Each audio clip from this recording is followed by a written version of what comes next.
when I'm not rehearsing for my upcoming TED Talk about the inefficiency of airport code abbreviations. Explain to me why the smaller, less traveled Houston airport has the universal HOU abbreviation, while the real Houston airport has an IAH for International Airport of Houston. Why are they abbreviations for some and acronyms for others?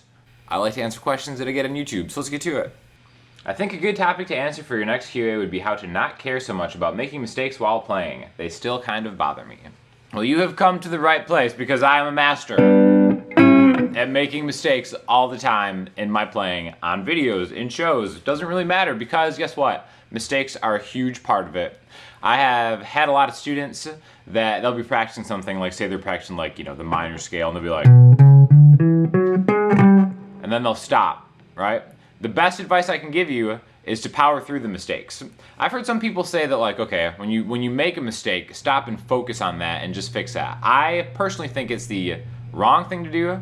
I think what you want to do is just keep plowing through, never stopping. If you make a mistake, don't address it in the moment, but just kind of keep going. Because eventually you develop the skill that I'm exceptionally good at now. When I make a mistake at a live show, I just pretend I meant to do it, and people believe it because I just keep going like nothing ever happened. So that is the most important thing that I can tell you, and it also just makes you better. And the more you do that, the less mistakes you're gonna make. But it is super important to know that the best guitar players, the best musicians, the best at anything, have made thousands, countless mistakes. And mistakes are really the main thing that makes you better. I know that I can speak from 100% personal experience, so that's the case.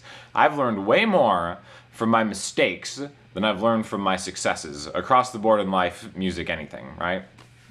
So I know there's like a certain type of person that maybe kind of gets hung up on their mistakes, but again, I'm just telling you from personal experience that I've witnessed, that is the number one detractor when really kind of like being stifled by wanting to learn something is getting caught up on your mistakes.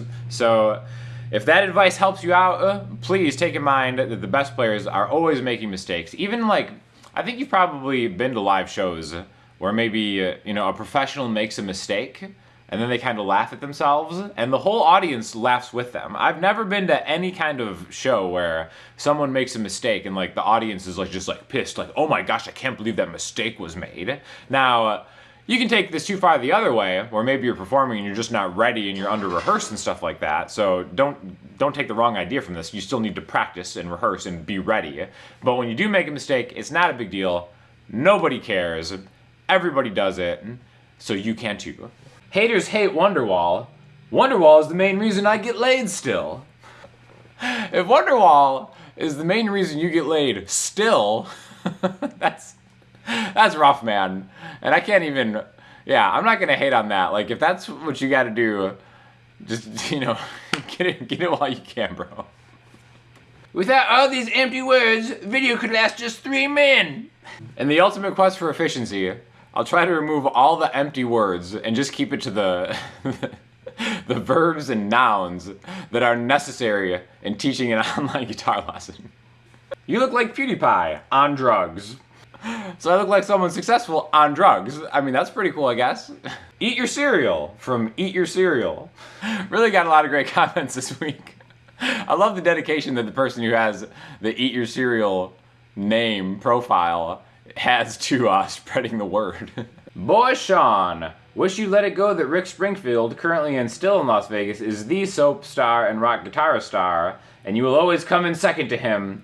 Seems you and Donald Trump just can't accept some things? Okay, now please, show how do you play a B major chord, barring on the 2nd fret. I just can't get my old fingers to bend correctly and make it sound good. Old West, thanks. Okay, so B major, bar chord.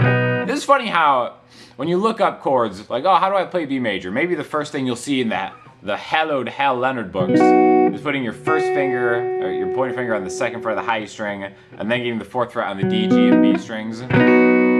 I can't say that I've ever seen a guitarist ever actually play that unless they're just learning how to play a B major chord like that. And then the other one is to bar the 2nd fret and then mangle your ring finger onto the 4th fret. B major chord, just play it like this. Just 4, D, G, and B. That's it. B major. Super simple. It's really just A, 2 frets frets higher. And then really, honestly, probably 90% of the time you could actually play B7. Since nobody really plays in the key of B, usually a B major chord is going to be the 5th chord in the key of E, right? So that means you can play a dominant 7, a B7, to go to E. Again, most of the Bs out there are B7s.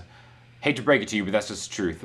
So anytime you see a B, you can just try playing the 2nd fret on the A string, 1st fret on the D string, 2nd fret on the G string, and then if you're saucy, 2nd fret on the high E string. And that's much easier than either of these, or, again, the triad F-shaped B minor. 7 on the B string, 8 on the G string, 9 on the D string. Those are my tips for B major.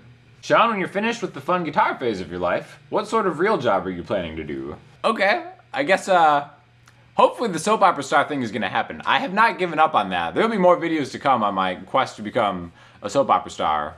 But really, I'm just kind of going with the flow. And worst case scenario, there are 2 words that I'm always hoping to potentially fall back on. Marry rich. So I'll keep you all posted on all of these happenings. Sean Daniel, I respect your decision to be vegan, and I would consider it for myself, except I'm afraid it might do to my hair what it has done to yours. Fair point, I understand. This was an awesome lesson. I would want to see how other keys translate to the fretboard. I've never seen it laid out like this. Thank you very much. I've gotten actually a great reaction to the video I posted the other day about basically just doing a deep dive into the key of D. And one thing about playing, I remember I was added up, so in 2019, I played over 100 live shows, and most of these live shows are like hours long. So for me, I was just kind of like experimenting in a lot of keys, and I think like one of the benefits I got from that is every key kind of has its own like tips and tricks. That's what I was trying to relate in that key of D thing, where D is really big on suspended chords and how you can kind of like get to the middle of the fretboard into the minor pentatonic stuff, because the major arpeggios are like right in the middle. So that's something I like about the key of D. So I definitely think that that could be a good format for just videos going forward, just taking specific keys and kind of like showcasing what I think are like some cool tips and tricks for all of them. Again, the D major one, I think the best one that I've really discovered is the revelation that F sharp minor will always sound better when you just hold down the 4th fret of the A and D string and the 2nd fret of the G string and play it open, kind of getting like a F sharp minor 7 add 4 or something if you want to look at it that way. But that chord is always preferential to that chord in my opinion, and more secrets to be unlocked very soon. How do you change the keys with a capo? Obviously you put it on a certain fret to make it higher, but what key would the guitar be in if you were to put the capo on the 1st fret, for example? So this is really kind of in the same thing that I was talking about. Like let's say you really get great at learning the key of D chords and you can do all the cool stuff with key of D inflections and everything, but you have a song that's in the key of E. The great thing about a capo is you can just slap a capo on the 2nd fret and then use all your key of D chords, and since it's 2 frets higher, basically all your chords are going to be 2 notes higher. So if you played key of D chords with the capo on the 1st fret, you're playing in the key of D sharp or E flat. Capo on the 2nd fret, those key of D chords are now in the key of E. Capo on the 3rd fret, you're playing in the key of F. So that's why I think it's really valuable just to learn tips and tricks for key-specific stuff, because you can apply them to any key with the help of a capo. So just remember, however many frets you're slapping on that capo, that's however many notes higher the chords you're using are in reality. I know you're a Strokes fan. Did you like the new song? Yeah, new song was cool. A little too much chorus for me on the guitar, and the music video is a little weird. But yeah, it's definitely worth checking out. However, I'm not going to make it listening homework.